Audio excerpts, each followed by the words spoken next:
প্রিয় দেশ ও প্রবাসী সকলের দৃষ্টি আকর্ষণ করছে এই ভাইরাল মিজান ভাইয়ের 1,20,00,000 টাকা সম্পত্তির মামলা আগামী 30 তারিখে 30শে মার্চ সকলের দৃষ্টি আকর্ষণ করছে। অবশ্যই মিজান ভাই বলছে উনি যদি ওনার জায়গার সঠিক মালিক হয়ে থাকেন অবশ্যই উনি জায়গা নেবেন, আর না হয় উনি জায়গা নেবে না।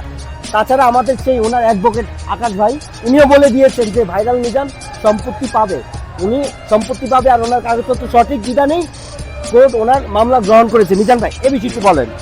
আমার মামলা কাগজপাতি যদি অ্যাকুরেট না হইতো তাহলে আর মামলা নিত না, কেন এক পস্তাই কিন্তু ব্যাংকে মালিক, হ্যাঁ। কাগজ কিন্তু ঘুরে হিরে একটাই, হয়তো যদি কেউ কিনা বেচা করে থাকে তার দলিল থাকবো এই পর্যন্তই, কাগজ ঘুরে একটাই। অবশ্যই যদি আমার কাগজে আমি পাই তাহলে আমার দাবি আছে, আর কাগজে না পাইলে আমার কোনো দাবি নেই।